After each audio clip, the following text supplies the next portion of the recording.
Hello, my name is Pam Weaver, Chief Program Officer of Wesley Spectrum. Welcome to our video presentation on core best practices. The first thing that we're going to start with is a review of our service philosophy. About 4 years ago now, staff members from across the organization came together to create an overarching service philosophy that could apply to all the programs and services that we operate. The result of their work is what you see on the screen behind me. This is the statement. Wesley Spectrum programs transform the individuals, families, schools, and communities we serve through an unconditional commitment to the right care delivered in the right way at the right time. You may wonder why we even bothered with creating a service philosophy. Well, we felt it was very important given that we had 27 different types of services at the time. We needed something that could help us build a culture of quality and effectiveness that could be communicated not only to our external stakeholders, but also internally to our own staff, hoping to create a common language that we could use across the organization. We were hoping by doing this too, it would help us differentiate ourselves from other providers that might have similar services but maybe different core best practices. So let's break it down a little bit so you can understand even more what we mean by our service philosophy.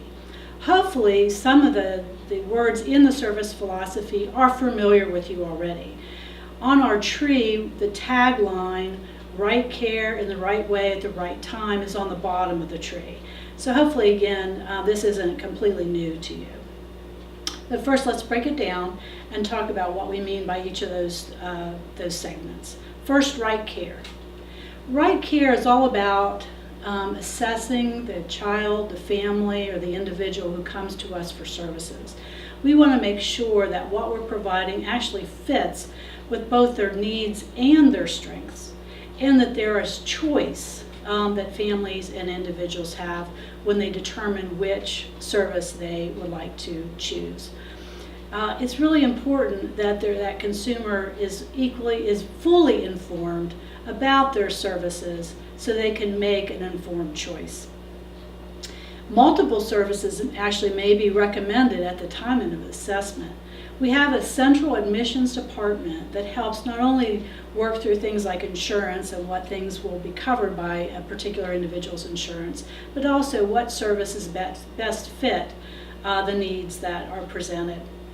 We also, at that time, we might determine that even though they came through one door for a particular service, they actually might need something different.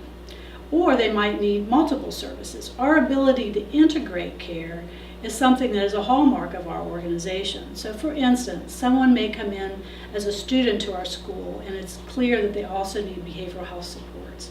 Or a child could come into our foster care program and need outpatient services. Those are examples of what could be done to coordinate care. The right time, that's the second component of our service philosophy. The right time is all about access. When you have a need or a problem, you don't want to have to wait. People are usually motivated to get help at a certain time, and if that time passes, then you may not have the same likelihood for success. So we want to make sure that our services are accessible when they're needed. We also don't think about right time just at entry, but also at exit.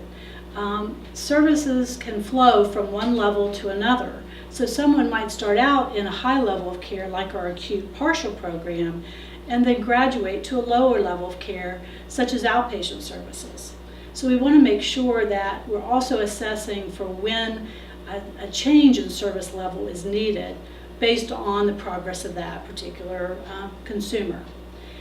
As part of that, we want to make sure we do a warm handoff to the next level of care, whether that's within a program or across our programs. Frequently, for instance, family-based might discharge to outpatient.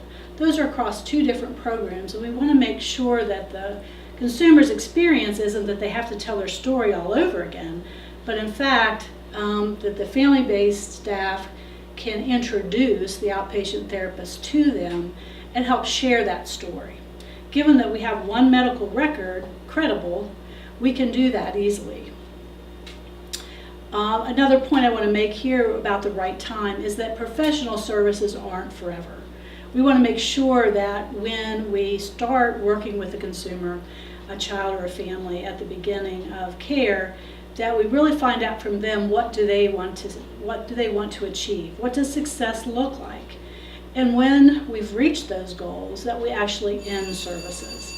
For some services, like our BHRS that serves the autism population, you could see that for autism, which is a lifelong issue, you could have services meet medical necessity criteria for a long time.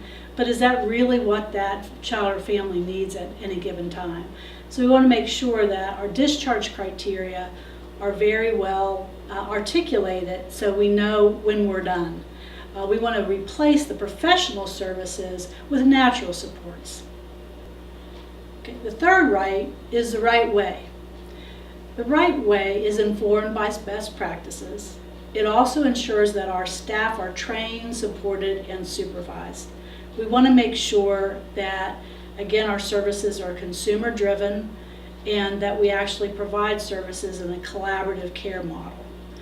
I'll return first to the point about best practices, because that's where our core best practices of our agency come into play. We want to make sure that part of the right way is what we choose to deliver, what interventions or what treatment approaches are chosen by us to deliver. These are the common core best practices that we have in play right now across our services. In the video series that will come next, you will learn more in depth about each one of these particular approaches.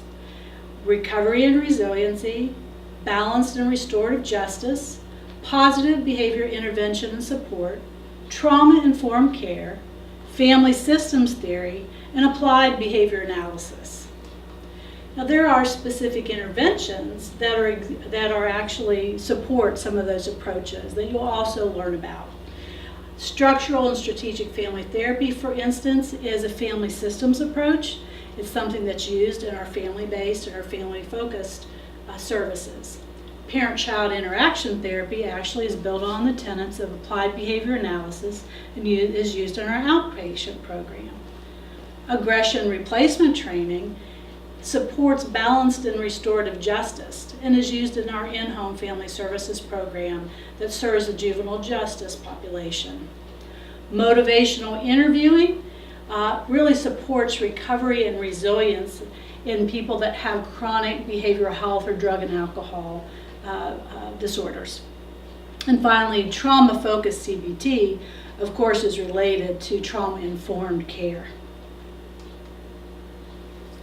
Another area that I don't want to neglect when we talk about best practices are those models and those services that we as Wesley Spectrum have created ourselves over time. A lot of the core best practices that I just spoke about are things that were developed by other people and that we've adopted. This promising practice, or things that we developed on our own, are things that we also are very proud of and want to continue to evolve and to improve over time. So we've taken our experience about what works, we document what we do and what impact it has. We continually monitor it, both are we doing what we say we do and is what we're doing actually effective. And we use that data to improve our practice. We've labeled this type of model development and evaluation model value management, and we've used it in 3 of our services: school-based behavioral health, Autism Wonder Kids program, and in our in-home family services. Now we're going to move on to the introduction of the best practice series that you're going to be viewing next. Over the course of the past year, the Professional Development Committee has worked hard to create this video series to give all of our staff, no matter what their position or how long they've been with us, some basic understanding of all of these approaches. We really hope that it's beneficial to you and that it will help develop your sense of who we are at Wesley Spectrum as far as what our values are about how we deliver care.